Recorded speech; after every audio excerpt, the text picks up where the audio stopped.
Hey everyone, welcome back to FPL Fran. Today's video is going to be my Game Week 6 team selection. This is a pretty big week because I think a lot of people are, activating their wildcards. They've moved into some team structures that I think, fortunately for myself, are somewhat similar towards my Game Week 4 wildcard.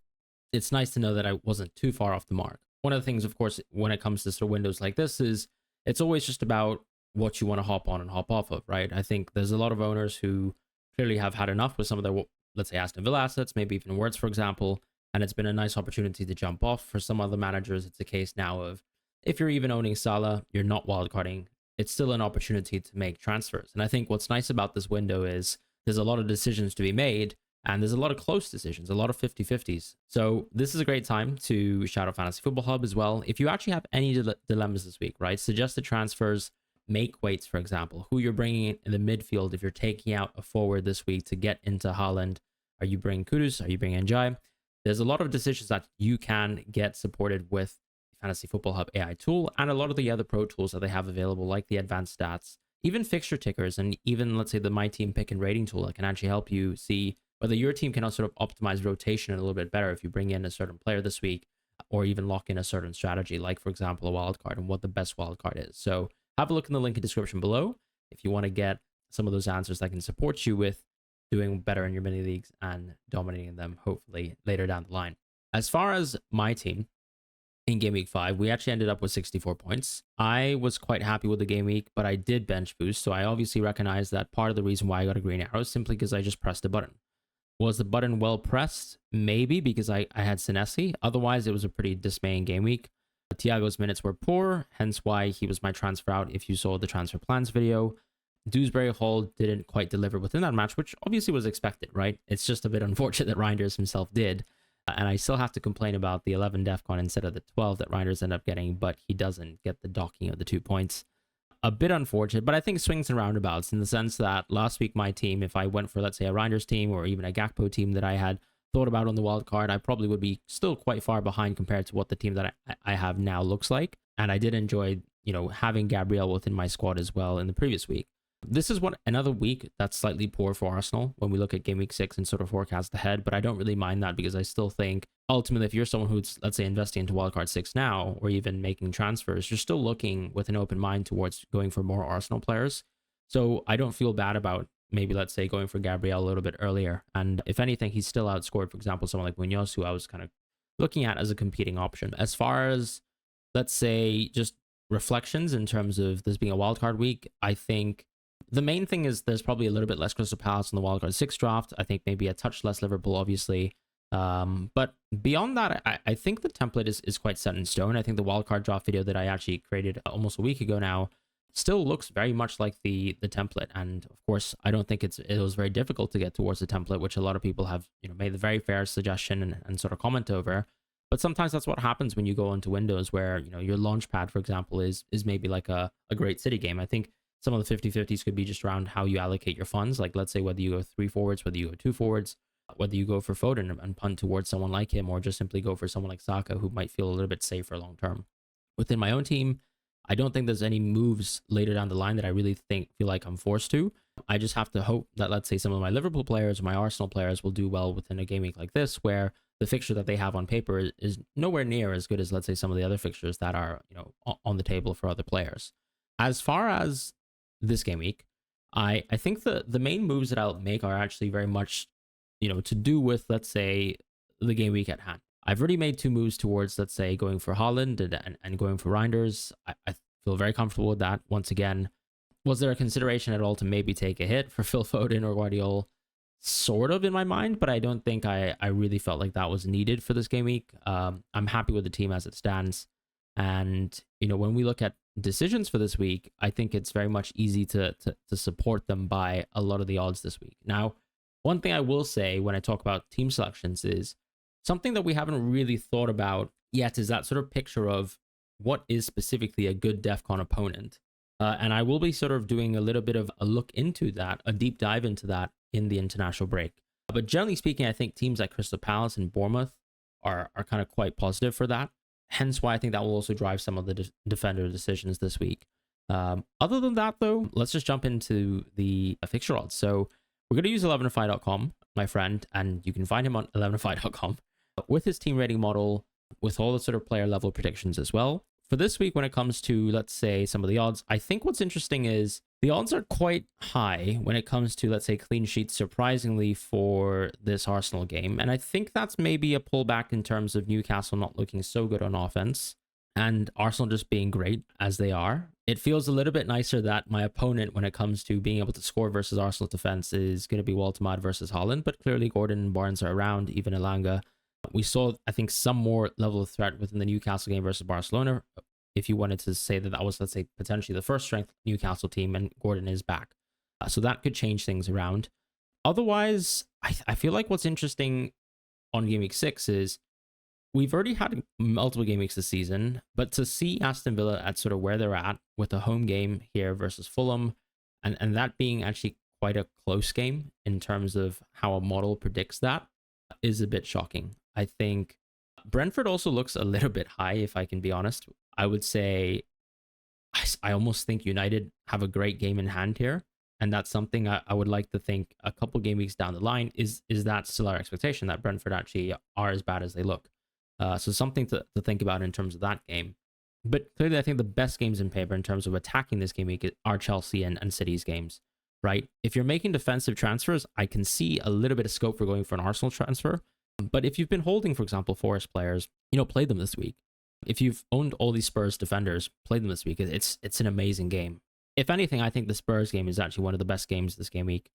I would also say that from a clean sheets perspective, the Everton game also looks pretty enticing. City obviously is great. Bournemouth is fantastic. And that's actually surprising because that's an away fixture. So, going back to that sort of general point that we talked about with Bournemouth being such a strong defense, I think that's already starting to reflect very, very nicely within models. Obviously, 1105's model himself, I think, has always rated the Bournemouth defense quite highly. And it shows you how we can come towards different conclusions when a team has radically changed their squad up a lot, and maybe a model doesn't react to that necessarily as harshly as, let's say, maybe the markets do at times when they just think about ins and outs in terms of players as opposed to sort of baseline strengths. Other than that, I don't think there's anything too significant to call out.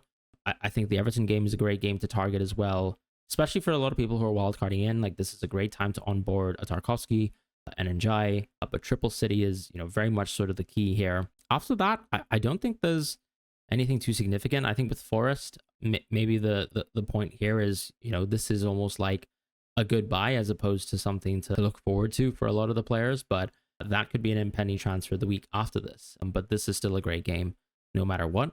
But Sunderland, I think, almost as a closing note, have been probably the team from the promoted sides that have actually impressed me the most. So I would say going forwards, they're not really a team that I'd be looking at to target for, let's say, huge offensive returns, but rather I think they're still a good opportunity to get clean sheets because they're still quite low when it comes to producing expected goals and creating significant chances. And equally, I think the same can be said for the other two promoted teams. There was a study I read a few years ago about how actually teams that try to evade relegation from the Premier League actually tend to be a little bit better in terms of their defensive numbers compared to their offensive numbers. I'd be curious to see how many profiles of these sorts of teams that we have if we were to sort of chart. If you guys remember the What We've Learned series that I tend to do every international break, that sort of chart of better defense, worse offense, better offense, and then worse defense, like these types of teams, like which archetypes we have right now within the Premier League. But it seems like we have a lot, I would say, that are more tilted towards defense. And that could be a theme of the Premier League this season because we've talked about how maybe average goals are dropping.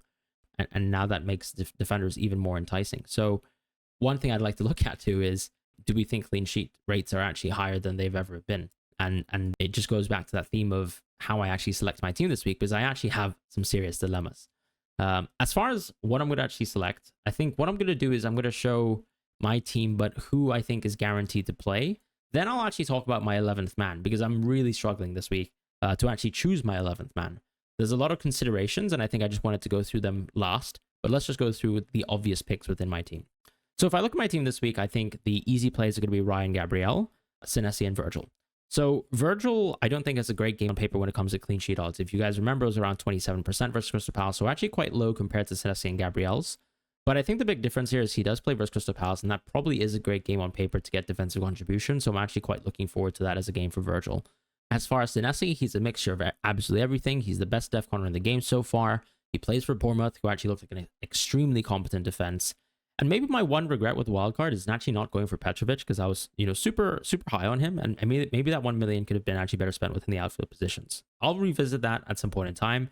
Arsenal are literally about to embark on one of the best game runs ever. And I probably, won't complain if Arsenal get a lot of clean sheets in the future. So never mind that. But I'm definitely going to play double Arsenal defense because of that sort of general concept of, if I'm going to back one Arsenal defender anyways, I might as well back two. If I have the opportunity to stack defenders in a singular game week, and I think there's good value there in terms of clean sheets and the odds there, I'm going to do that, because I almost want the outcomes for my team to be homogenous, right? And supercharged. So that's why I'm going to play Gabriel. In the midfield, I'll definitely be playing Dewsbury Hall, Semenyo, Reinders, and Bruno. Now, Reinders is actually almost like the ace in the hole here. I think he's an easy vice captain this week. Bruno is such a great play versus Brentford away. Looking forward to that game. Semenyo, once again, another away match, but just another great fixture as well. I think Leeds, the question for them, maybe more within the medium to long term, is they've had some really good defensive results so far, but I think I would be curious to see if there's going to be some bad ones coming out. Because, for example, that Wolves performance, I think, almost gets glossed over, where it seemed like they actually had a really good result on the weekend, but I think that almost singular result actually made Leeds look a little bit worse in my eyes, as we get that sort of one game per update of a sample size sort of piece with the team strength there. As far as Dewsbury Hall, I think what's nice is he's just absolutely nailed. That's kind of why we picked him on the wild card, and now this is that game where I need him to deliver. It's West Ham at home. I don't need a yellow card this week. I need a goal or an assist. But he's actually on 4 yellow cards, and there's suspension threats and an angle there. What he needs to do is just make sure that he gets suspended for that City game. That's all I'm asking for. Please do it next week, Dewsbury Hall, if you're going to do it. In the front line, I think Haaland and Gyökeres are quite easy plays. Now, Gyökeres arguably could be worth benching. I think people who are actually wildcarding, I've seen people who are going 8 attackers, and I've seen them bench Gyökeres, or maybe I've seen them go 4 at the back, and I've actually seen them bench Gyökeres. And I think that makes sense, because I'm almost backing such a big Arsenal result here, because he also got rested within the FA Cup. I think the minutes are there. I can't really say that this is a great game for me to look at benching him, even though it is Newcastle, and even though Newcastle looked like such a good defensive team. I almost feel like I want to back the upside of Gyökeres on a week like this, where I'm looking for an Arsenal result within my team.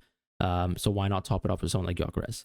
As far as Haaland, I mean, there's nothing to discuss. We saw a training photo of him today.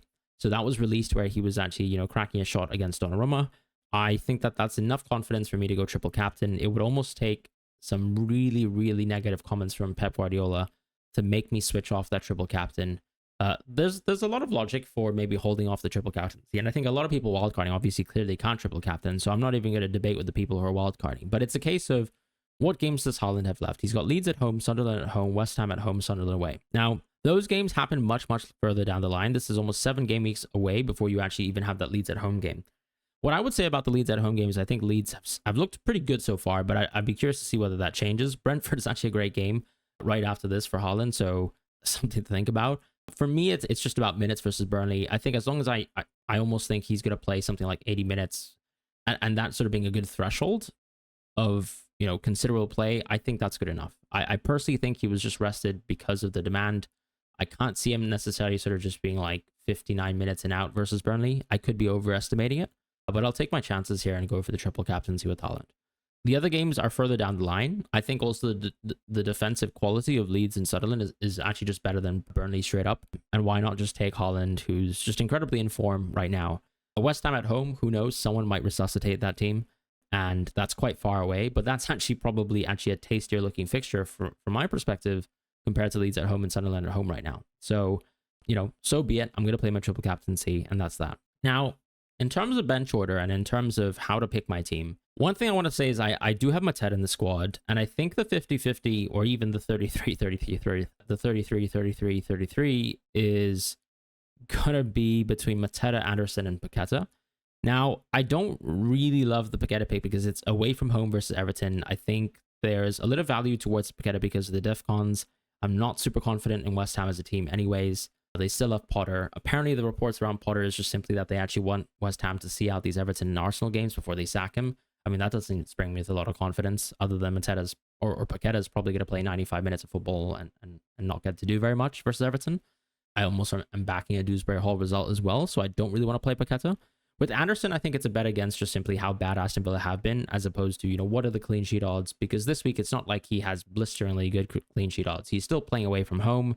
I think the clean sheet odds to memory are like something like 23% from 11-5, so it's not amazing, clearly. And, there's still an aspect to, we still rate Aston Villa somewhat, or at least we rate them a little bit better than what they've shown us so far. So that has to kind of come into the balance. Then there's the piece of, Liverpool haven't been super impressive so far. So if we want to react to short-term samples, I mean, Mateta's also clearly a case to be played. His goal scoring odds this week, when I look at the markets, are actually quite good. So that's kind of springing me with confidence. But I am going to play him against Virgil. So I feel like there's a bit of, if I think maximum upside, maybe it's Mateta just based on the odds alone. His goal scoring odds are decently high. The assist odds probably out level. Let's say like the mixture of, I guess, lack of defensive contributions that Fulham were probably going to get versus a team like Aston Villa, who tend to dominate a bit more with the ball, don't really give the opposition too much DEFCON. But this season has changed things a little bit with Aston Villa. And I guess whether Anderson realistically has a great chance of getting a clean sheet, which he doesn't. So I think for maximum upside in terms of, the best outcomes for my team, I probably would actually play Virgil and Anderson to hope for a good Liverpool result and a clean sheet, which is unlikely because I think Palace have really, really given Liverpool a lot of difficulty, particularly when they've been playing at home under Glasner.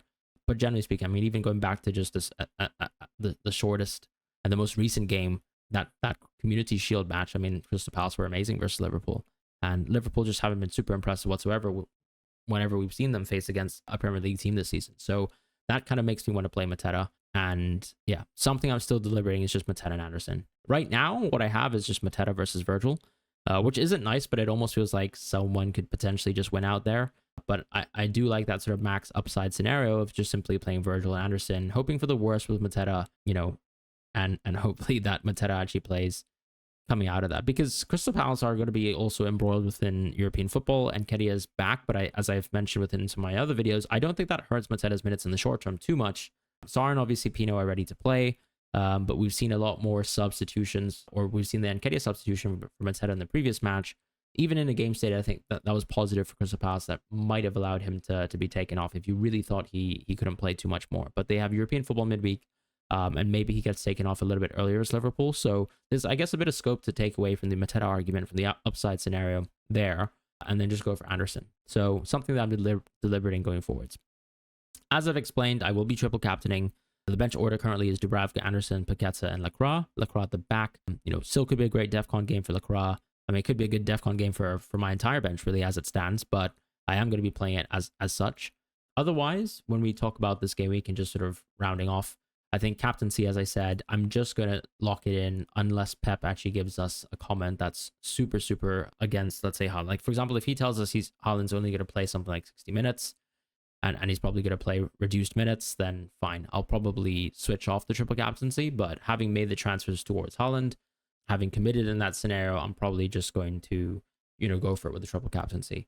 The one small scenario where if, let's say, Pep actually makes an even worse claim, so let's say he says Haaland won't even play versus Burnley at all, which I'm not sure if I should even trust at face value, because, Pep has the tendency to lie at times. Not exactly at the rate or the extent that some other managers have done within the Premier League so far or recently, but there is an opportunity still for me to use the free hit and to wipe away my transfers, save the 2 free transfers for next week.